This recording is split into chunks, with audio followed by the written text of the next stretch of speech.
দেখেন, আমার কথা হচ্ছে তারা যারা ধর্ম নিয়ে রাজনীতি করে তারা বলে যে মেয়েরা ঠিকঠাক মতো করে পোশাক আশাক পরে না, তাই ছেলেরা উত্তেজিত হয়। তাহলে হুজুর যে মেয়েটি মাদ্রাসায়, তাহলে যে মেয়েটি একবারে 6 বছর বয়স থেকে হেজাব দ্বারা আবৃত থাকে, তাহলে সেই হেজাবটি খোলার সাহস ওই হুজুরটি কিভাবে পায়? বিএনপির হাজার হাজার ত্যাগী নেতাকর্মী যারা দীর্ঘ 17 বছর রাজপথে আন্দোলন সংগ্রাম করতে গিয়ে জেল জুলুম হামলা মামলা ফেস করেছে, এখন হঠাৎ করে দেখবেন পাওয়ারে এসে এক পরিবারে 3 জন এমপি।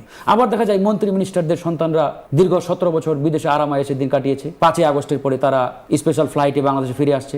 এখন দেখা যায় বিভিন্ন রাষ্ট্রীয় প্রতিষ্ঠানের বড় বড় চেয়ারে তারা। এই জায়গা থেকে কিন্তু ক্ষোভটা তৈরি হয়। এই যে পাপি আপা কথা বললেন না, ওনার ভিতরে কিন্তু চাপা ক্ষোভ আছে। কেনে আপনাকে অসংখ্য ধন্যবাদ। একটা চাঁদাবাজ মুক্ত বাংলাদেশের স্বপ্ন আমরা সবাই সবসময় দেখেছি, বিশেষ করে মাঠ পর্যায়ে চাঁদাবাজি। এটা মানুষের হয় কি তৃণমূলের মানুষকে ক্ষতিগ্রস্ত করে এবং তৃণমূলের মানুষকে এটার অত্যাচারটা, এই যন্ত্রণাটা সহ্য করতে হয়। এই জন্য সরকার যে কথাটি বলেছে তার সাথে আমি সম্পূর্ণরূপে একমত যে কিছু কিছু ধরেন প্রাতিষ্ঠানিক চাঁদা আছে। প্রাতিষ্ঠানিক চাঁদা বলতে কীরকম? যেমন আপনার এই ট্রাকের, মিনি বাস, তারপরে লোকাল বাস, মানে সমিতির মতন করে যে সমিতিভুক্ত যে বিষয়গুলো আছে, এটা ধরেন একবারে নিবন্ধিত চাঁদাবাজি করা হয়। এবং সেইগুলো ধরেন যে যারা সদস্য তারা তো তাদের কাছ থেকে নিচ্ছে, দিতে বাধ্য হচ্ছে।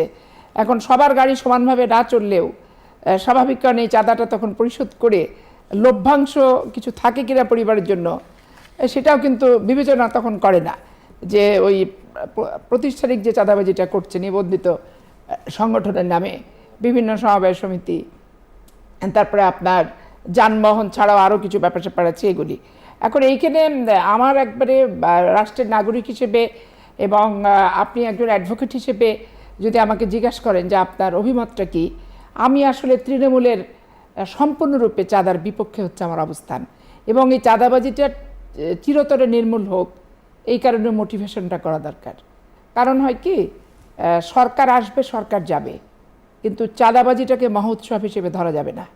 আমরা রাজনৈতিক সংগঠন যে যেটাই করি, আমাদের প্রত্যেকের একটা অন্তত পক্ষে শর্ত থাকা উচিত যে দলের পদ পজিশন থেকে শুরু করে সমস্ত কিছু চাঁদাবাজি কোথাও করা যাবে না, এই মর্মে তৃণমূলই কমিটমেন্ট করতে হবে আগে। কারণ তৃণমূল তো একটা ব্যাপক জায়গা, বিস্তারিত প্রসারিত একটা জায়গা। ওইখানে চাঁদাবাজ মুক্ত হতে না পারলে আসলে বাংলাদেশের তৃণমূলের সাধারণ মানুষের কষ্টের বিষয় হয়ে যায়। যাদের নাম আসলে ওঠে, মানে তাদের বিরুদ্ধে একেবারে দলের জায়গা থেকে কি ধরনের পদক্ষেপ আসলে নেওয়া হয়? দেখেন, যখন নাম উঠে যায় পত্রপত্রিকা সংবাদপত্রে এবং দল যখন দলের পক্ষ থেকে খবর নিয়ে দেখে যে বিষয়টাতে বেসিক্যালি জড়িত, তখন পুলিশকে ডাইরেক্টলি অর্ডার দিয়ে দেয় যে তাকে ধরো। তার অনুসারীরা যদি থানা টানা এগুলো ঘেরাও করে, তখন দেখা যাচ্ছে তাদের একবারে মোটা বাঁশ দিয়ে পা থেকে মাথা পর্যন্ত পুলিশ লাঠিপেটা করে থ্যাতা করে বের করে দেয়। তো এই জন্য একটা জিনিস আমাদের চিন্তা করতে হবে সবাইকে, যে রাষ্ট্রের ক্ষমতায়নই বলেন আর রাষ্ট্রের বিদায় বলেন, এইটা আমাদের কিছু ক্ষেত্রে পরিচ্ছন্নতার দৃষ্টান্ত রেখে যেতে হবে। সেটা হচ্ছে বাংলাদেশ সন্ত্রাসমুক্ত, চাঁদাবাজ মুক্ত হতেই হবে। আর মেয়েদের হাঁটা চলা উঠা বসায় নিরাপত্তাটা দিতে হবে। কারণ আজকাল মেয়েরা যে ইপটিজিং এর সম্মুখীন হচ্ছে, আমরা বিভিন্ন মাদ্রাসায় পড়তে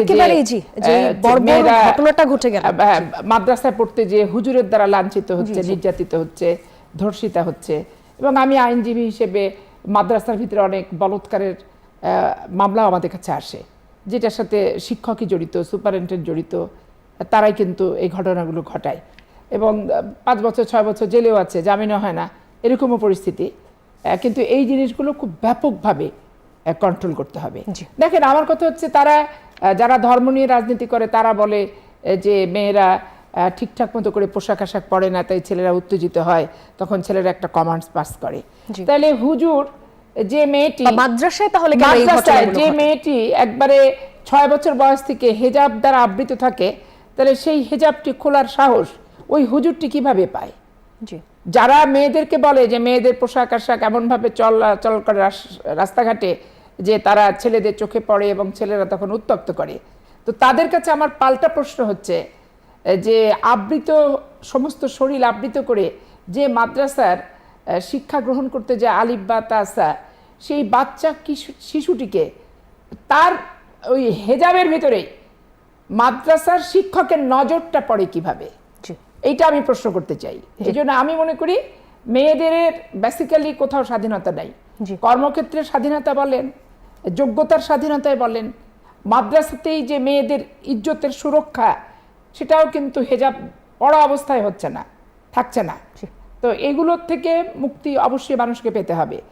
আর বাংলাদেশের চাঁদাবাজি যতটুকু না হয়, তার চেয়ে ব্যাপক প্রচারটা হয় খুব বেশি, যদি কোথাও একটু বিএনপির গন্ধ পায়। এখন এই প্রচারটা করে কারা তাহলে? প্রচারটা করছে কারা? যারা হাদিয়া নিয়ে চাঁদাবাজি করে, যারা বায়তুল মাল নিয়ে চাঁদাবাজি করে, যারা ইয়ানত নিয়ে চাঁদাবাজি করে, যারা দলীয় হাসপাতালের নাম করে একটা ক্লিনিক ব্যবসার সাথে জড়িত।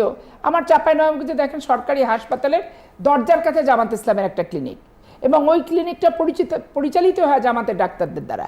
এবং হাসপাতালের ওষুধ নিয়ে যে তারা ব্যক্তিগতভাবে ওই যে চক্ষু শিবির করে, তারপরে ওই যে স্বাস্থ্যসেবামূলক যেগুলো করে, হাসপাতালে সব কিছু নিয়ে যে তারা করছে। তো এইটা তো মানানসই হলো না।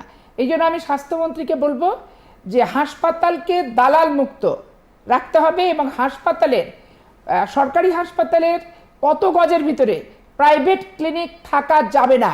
64টা ডিস্ট্রিক্ট, ঢাকা শহর সহ, এইটা ব্যাপকভাবে অনুসন্ধান করেন।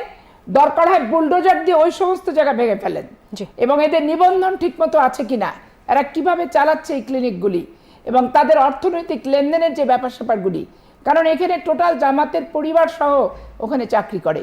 আপনি রাজশাহী বিশ্ববিদ্যালয়ে দেখলেন না যে জামাত ইসলামের ভিসি 535 দিনে কতগুলি নিয়োগ দিছে, মানে বাপ, চাচা, শ্বশুর, খালাতো ভাই, শালার সম্বন্ধী, মানে যে বাপের প্রতিষ্ঠান। তারা আবার ধরেন দলীয়করণ নিয়ে কথা বলে, তারা আবার জেলা প্রশাসনে কেন প্রশাসক বসাইছে সেইটা নিয়ে তারা কথা বলে। তো 64টা ডিস্ট্রিক্টের জেলা প্রশাসক একটাও তো বাংলাদেশে প্রেজেন্ট নাই, পালায় চলে গেছে। তা আপনি সবগুলোই যদি ডিসির ঘাড়ে দেন, তাহলে ডিসির কার্যটা কে চালাবে? সবই যদি আপনি ম্যাজিস্ট্রেটের ঘাড়ে দেন, তো ম্যাজিস্ট্রেটের যে দিনের কর্মসূচি আছে সেটা কে চালাবে? সেটা কি পাবলিক যে চালাবে? পাবলিক যে তো চালাবে না। একটা সীমিত সময়ের জন্য দিয়ে স্থবিরতা কাটিয়ে, এবং কি পরিমাণ ওখানে প্রাতিষ্ঠানিক দুর্নীতি হয়েছে সেগুলো আসলে প্রকাশ করে জনমুখী করে নির্বাচনের মাধ্যমে যে আসবে তার হাতে ছেড়ে দেওয়াটাই উত্তম। পাপি, আমি যেই বিষয়টি নিয়ে আলোচনা করছিলাম যে রাজনীতি কোন পথে, সেই জায়গা থেকে একটু বলতে চাই যে আমরা দেখছি যে বিএনপি থেকে এনসিপিতে যাওয়ার যে একটা ঝোঁক তৈরি হয়েছে। যেমন আসিফ মাহমুদ সজীব ভুঁইয়া তিনি বললেন যে বিএনপির স্থায়ী কমিটির নেতাদের সন্তানেরাও যোগাযোগ করছেন, এবং তাদেরকেও ভবিষ্যতে এনসিপিতে দেখা যেতে পারে।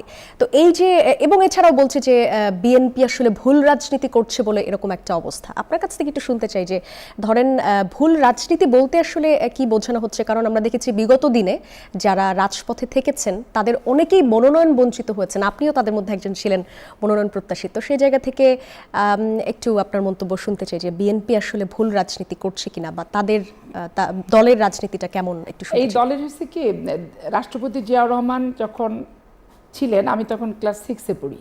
তো তার সাথে আমার school North Bengal sugar mill high school, আমার স্কুলে ওনার সাথে আমার প্রথম হ্যান্ডশেক হয়। তো সেটার একটা অনুভূতি ওনার প্রতি আমার ছিল। তারপরে উনি যেদিন মারা গেলেন 1981 সালে 30শে মে, মারা যাওয়ার পরে আসল উপলব্ধিটা আমার ব্যাপক হারে আসলো। ওনার সততা, ওনার দেশপ্রেম, ওনার বহুদলীয় গণতন্ত্র এবং পরিশ্রম, তারপরে জীবনের ক্ষেত্রে যে বিলাসী জীবন নয়, খুব কঠিন, খুব একটা সিম্পল সাধারণ জীবন, ছকে বাঁধা জীবন যেটাকে বলা হয়, এই জীবনটার প্রতি আমার শিশু মনে আমি আকৃষ্ট হয়েছি। তা আমি আকৃষ্ট হওয়ার পর দেখেন, হয় কি অনেকে বয়স্ক 50 বছর, উনিও যেদিন থেকে রাজনীতি শুরু করছেন, আমি কিন্তু সেই রাজনীতিটা 12 বছর বয়স থেকে শুরু করছি। যখন রাজনীতি করার বয়সটা অনেক সমান সমান হয়ে যায়, ব্যক্তির বয়সের পার্থক্য থাকে। আমি এরশাদ বিরোধী আন্দোলন দেখছি, তো সেখানে ধরেন যে শ্যামা ওবায়দের বাবা ওবায়দুর রহমান সাহেব, উনি কিন্তু বিএনপির মহাসচিব ছিলেন, উনিও কিন্তু ডিগবাজি খেয়ে আওয়ামী লীগে গেছেন। আবার বিএনপিতে যখন আসছিলেন তখন কিন্তু আওয়ামী লীগ থেকে উনি আসছিলেন। তো উনি যে চলে গেছেন, চলে যে পরে আবারও ফেরত আসছেন। তো এগুলো হয় কি, তারপর উনি একটা গেল, তারপরে আপনি জিয়াউর রহমানের মৃত্যুর পর শাহ আজিজুর রহমানরাও অনেক রকম ভেলকিবাজি করছে। তো বেগম খালেদা যে খুব সুন্দরভাবে সাবলীল গতিতে সেগুলো মোকাবেলা করছে। তারপরে আপনার হচ্ছে আপনি অলি আহমেদের কথাই দেখেন, কাজী জাফর সাহেবের কথাই দেখেন, শাহ মোয়াজ্জেম সাহেবের কথাই দেখেন। তো এগুলো তো সব পাল্টি খাওয়া নেতা। ইভেন মওদুদ আহমেদের কথাই দেখেন, যে 9 বছর সে এরশাদের মন্ত্রিসভার সে ছিল, প্রেসিডেন্ট না ভাইস প্রেসিডেন্ট যাই হোক ছিল। তো শেষ পর্যন্ত ধরেন যে ওই বিএনপিতেই কিন্তু শেষ ঠিকানা। তো বিএনপি যারা ছেড়ে গেছে তাদের শেষ ঠিকানাটা আবার ব্যাক করে কিন্তু বিএনপিতে আসছে। এখন নমিনেশনের ব্যাপার হয় কি, এখানে ভুল ত্রুটি যে একবারে দলের হয় না তা না, প্রকৃত ত্যাগী চিনতে যে সব ক্ষেত্রেই একবারে সক্ষম হয়ে যায় সেটাও কিন্তু না, প্রকৃত ত্যাগের যে মূল্যায়ন একবারে প্রপারলি করে দল তাও না, ব্যতিক্রম অবশ্যই আছে। কিন্তু আমরা যারা দল করি আমাদের যে আমি আমার জীবনের যে ম্যাচুরিটিটা আমি এই ক্ষেত্রে অর্জন করছি, যে আমি অলি আহমেদকে 11 সময় ওই চিটাগাংয়ের মাঠে খুব অশ্লীল অশ্রাব্য ভাষায় বক্তৃতা রাখতে শুনছি, বেগম খালেদা জিয়া এবং তারেক রহমান সম্পর্কে ওপেনলি বক্তৃতা রাখছে। তারপরও দেখেন সে বেগম খালেদা জিয়ার কাছে আসছে, তার সাথে থাকছে, মানে থাকছে ইন দ্যাট সেন্স তার দলের জোটের ভিতরে ছিল এবং তার জোটে থেকে নমিনেশন পাওয়ারও চেষ্টা করছে। তারপরে বি চৌধুরী সাহেব এই যে গেল, মাহি বি চৌধুরী যে এমপি হওয়ার পরে এদের শেষ ঠিকানাটা আসলে কোথায়? তো রাজনীতি আমি করি, রাজনৈতিক দল যদি আমার সম্পর্কে সঠিক সিদ্ধান্ত নিতে ব্যর্থ হয় তার খেসারত, তার জবাব এবং তার থমকে যাবে সেটা রাজনৈতিক সংগঠন। কিন্তু আমি আমার নীতি নৈতিকতা বিসর্জন কেন দেব? কারণ আমি তো একটা সিদ্ধান্ত আমার প্রতি যদি নেগেটিভও হয়, পজিটিভ হওয়ার কথা ছিল, নেগেটিভও যদি হয়ে যায়, ওই সিদ্ধান্তের কারণে তো আমি দল করি না। আমি তো একটা পোস্টের জন্য আমি দল করি না। আমি তো ধরেন এমপি নমিনেশন আমি চাই, বাট আমাকে কোনোদিনে দেয়নি, অদূর ভবিষ্যতে চাইবও না, দেওয়ার কোনো সুযোগই থাকবে না। কিন্তু তার জন্য আমি দল ছাড়বো এই নীতিতে আমি ব্যক্তি পাপিয়া, এই নীতিতে আমি কিন্তু একমত না। এখন এইখানে অনেকের মামলা ছিল, অনেকেই অনেক কষ্ট করছে, ইসাহাকরা সহ। ওর সাথে আমার একটা স্মৃতিও আছে। আমাকে আপনার ওই কামরাঙ্গি চরে প্রোগ্রাম দিছিল, আমি ওখানে যাওয়ার পর ওখানে কামরুল ইসলামের লোকজন দ্বারা আমি আক্রান্ত হই এবং গাড়িটা পুরো ভেঙে পরে লাঠি দিয়ে খোঁচানো শুরু করছে, গাড়ির কিচ্ছু ছিল না। তখন আমি দৌড়ায় সেটা কেমিক্যাল গোডাউন আশ্রয় নিছি। ওইখান থেকে আমি স্ট্যান্ডিং কমিটির মেম্বার ইকবাল মাহমুদ টুকু সাহেবকে ফোন দিছি যে ওই টোটাল কেমিক্যাল গোডাউন ঘিরে ফেলছে আওয়ামী লীগ, ঘিরে সমানে ককটেল বাস্ট করছে এবং ঢেল মারতেছে 1 ঘন্টা ব্যাপী। তা আমি এখান থেকে বের হবো কিভাবে? তখন উনি বলছে যে আমি ইসাহাককে বলছি। তো ইসাহাক তখন আমাকে ফোন দিছে যে আপা আপনি কোন জায়গায় আছেন? আমি অমুক জায়গায়। তখন বলছে যে আপা এখন তো ওই অ্যাকশনটা কমে নাই, 1 ঘন্টা ওরা করে মিটিংয়ে যাক, মিটিংয়ে যাওয়ার পর তখন ওইখান থেকে আপনাকে আমি উদ্ধার করব ওই কেমিক্যাল গোডাউন থেকে। তখন সে একটা পাঠাইছে আমার জন্য, মোটরসাইকেল হেলমেট দেওয়া। 1 ঘন্টার পরে ওরা ওদের মিটিংয়ে যখন গেছে তখন হচ্ছে একটা পাঠাইছে, সেই পাঠাও আমি হেলমেট পরে ওই পাঠাওয়ের লোকের পিছনে বসে পরে হচ্ছে সমস্ত গায়ে আমার কাচের গুঁড়ি এবং লাঠি দিয়ে মেরে আমাকে এরকম মোটা করছে। কিন্তু সবচেয়ে দুঃখজনক যে কোনো ক্যামেরা, মোবাইল, কোনো কিছুতে একটা ছবি ধারণ করার মতো পরিবেশ নেই। করতে গেলে ওখানে বিশ্বযুদ্ধের মতো পিটায় মাটি দিয়ে মেরে ফেলে দেয় আমাকে আর আমার জুনিয়রকে, এই অবস্থা। পরে তো আমার জুনিয়রটাকে আমি হাসপাতালে ভর্তি করলাম, সমস্ত গায়ে খুদি লোমের ভিতরে কাটা ঢুকে কুচকুচ। তো ইসহাক এখন হয় কি, আমি পাপিয়া, আমি যে অ্যানালাইসিস করি, যে স্টাডি যেটা করি, সবাই যে আমার মতো করে করবে, আমার মতো করে সব সিদ্ধান্ত মেনে নেবে, আমার মতো করে একবারে নৈতিক আনুগত্য প্রদর্শন করে দল করবে, এটা ম্যান টু ম্যান তো পার্থক্য হয়। সেই ক্ষেত্রে ইসাহাক সহ আরও কেউ হয়তো গেছে, আরও কেউ হয়তো যাবে। কিন্তু যেটা বলেছে যে স্থায়ী কমিটির সদস্য ছেলেরা এনসিপিতে যাওয়ার কথা ভাবছে, আমি স্পষ্ট করে আপনাকে বলি যে যারা বিএনপিতে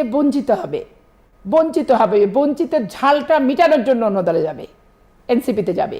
কিন্তু আদর্শিকভাবে এনসিপিকে গ্রহণ করার মতো কোনো প্রকার কারণ, কোনো প্রকার দর্শন, কোনো প্রকার সুযোগ নাই। এনসিপিতে যাওয়ার চেয়ে তো নিজেরা একটা পার্টি করলে তো সেই পার্টিটাই বরং বেশি আগাবে। এনসিপিতে যেতে হবে কেন? এনসিপির ছেলেপেলেরা কি এমন পলিটিক্যাল ব্যাকগ্রাউন্ড, তারা সব মাদ্রাসা ওরিয়েন্টেড এবং সব শিবিরের ম্যাক্সিমাম হচ্ছে গুপ্ত, তারা বিভিন্ন প্ল্যাটফর্মে তারা থাকে। এই দেখেন গুপ্তভাবে আওয়ামী লীগে ছিল, আবার বিএনপির ভিতরেও আছে, গুপ্তও আছে, ওপেনও আছে, সব কিছুভাবে আছে। তো এগুলোকেও দলকে খুঁজতে হবে। দলে ক্ষমতায় আসার সময় আন্দোলনের জন্য এক শ্রেণীর কর্মী, আমাদের মতো কর্মীকে লাগে। আমি 91 সালেও আমি দেখছি, আমি 2001 সালেও আমি দেখছি, এবং আমি এই 2026 সালেও আমি দেখলাম যে আন্দোলন কর্মসূচি লাঠিপেটা থেতলা হওয়া, লাশ হওয়ার জন্য একটা শ্রেণীর কর্মী লাগে। কিন্তু ক্ষমতা যখন আসে সাথে সাথে সেট আপটা চেঞ্জ হয়ে যায়।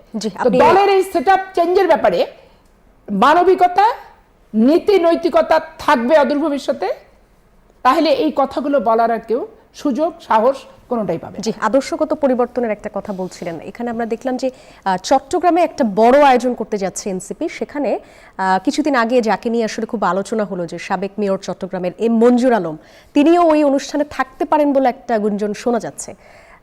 এই জায়গা থেকে একটা প্রশ্ন আসলে আসে, এবং তার আগে তিনি যে আলোচনায় এসেছিলেন, ওখানে আমরা দেখেছি হাসনাত আব্দুল্লাহ তার সঙ্গে দেখা করেছেন, তারপরেই তো মূলত আলোচনাটা আসে। তো এই জায়গায় প্রশ্নটা উঠেছে যে সুযোগ সন্ধানী রাজনীতির একটা নতুন ধারা আসলে চালু হলো কিনা। সুযোগ সন্ধানী রাজনীতি সবসময় আছে, এইটা বাংলাদেশের নতুন কোনো ধারা না। কারণ আপনি নিজেই দেখেছেন যে মুসলিম লীগ থেকে শুরু করে তারা একসময় বিএনপির ঘাড়ে, ভাসানী ন্যাপ, এরাও বিএনপিতে আধিক্য, দুইটা ইয়ের, একটা মুসলিম লীগ একটা ভাসানী ন্যাপ, বিএনপির ভিতরে দুইটা মেরুকরণ তখনও ছিল, এখনও আছে, আস্তে আস্তে কমে যাচ্ছে। কিন্তু আমরা ছাত্রদল থেকে মূল প্রোডাক্ট যারা, এই প্রোডাক্টগুলোকে হাতছাড়া করা দলের কোনো ভালো লক্ষণ হবে না। কারণ আমরা অনেক চড়াই উতরাই, জীবনে অনেক উত্থান পতন এবং অনেক অনেক দুর্দিনের সাক্ষী আমরা। তো হাইব্রিডরা আসবে, পোষ্য কোটায় সব নমিনেশন দিতে হবে।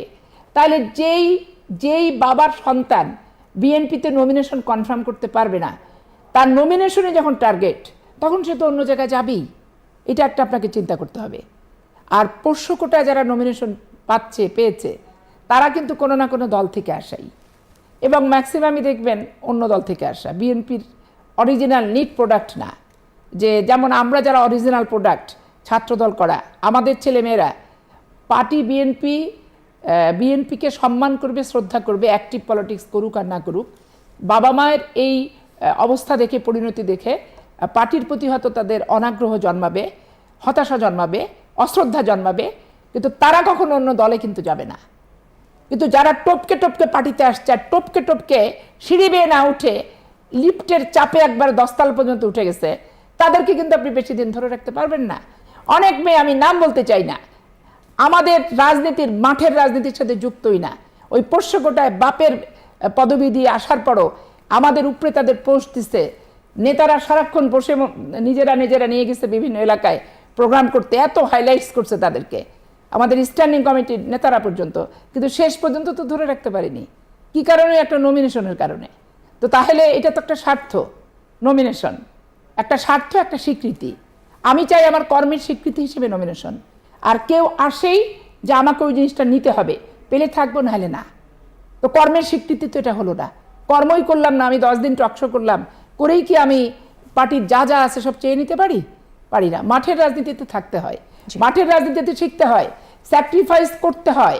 মামলায় ঘরে বসে আসামি হয়, আর মাঠে মিছিল করতে যে আসামি হয়, দুটো আসামি হওয়ার ভিতরে কিন্তু পার্থক্য আছে। জি, অ্যাডভোকেট পাপি, আপনার কাছে আসি। আপনি এর আগে যেমনটি বলছিলেন যে মানে আমরা আলোচনা করছিলাম আসলে যে মনোনয়ন না পেলে আরেক দলে চলে যাওয়া, কিংবা অন্য দলগুলো থেকে বিএনপির মতো প্ল্যাটফর্মে আসলে চলে আসে, এই ধারাটা আসলে অনেকদিন ধরেই চলছে। কিন্তু আপনি বলছিলেন যে রুটেড যারা নেতাকর্মী, রুট থেকে এসে নেতাকর্মীদের আসলে নেতা হতে কর্মীদের অনেক বছর লেগে যায়। সেই জায়গা থেকে দল রদবদলের যে সংস্কৃতিটা, সেই বিষয়টা নিয়ে আরেকটু জানতে চাই।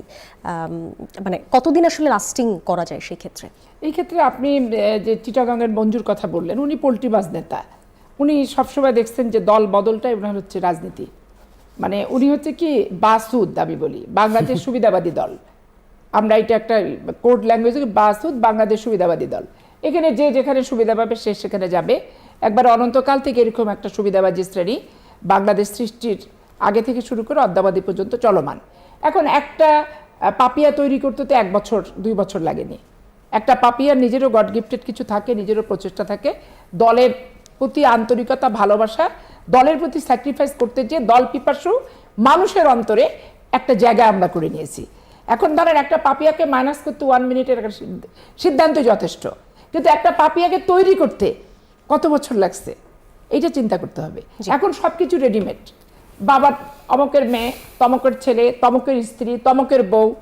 এই দেখেন না, এনসিপি কি বলতেছে, নতুন বাংলাদেশ, নতুন বন্দোবস্ত বলে বিএনপির স্ট্যান্ডিং কমিটির মেম্বারের ছেলেরা আসবে। তো তাহলে কি ওই অমকের ছেলে, আবার কারুর বউ, কে কি কারণ? তো এইটা কি হলো, একটা ওই বাসুদ হয়ে যাবে শেষকালে। এনসিপির চরিত্রটা হবে বাসুদ, বাংলাদেশ সুবিধাবাদী দলের অন্তর্ভুক্ত সদস্যদের নিয়ে একটা রাজনৈতিক প্ল্যাটফর্ম।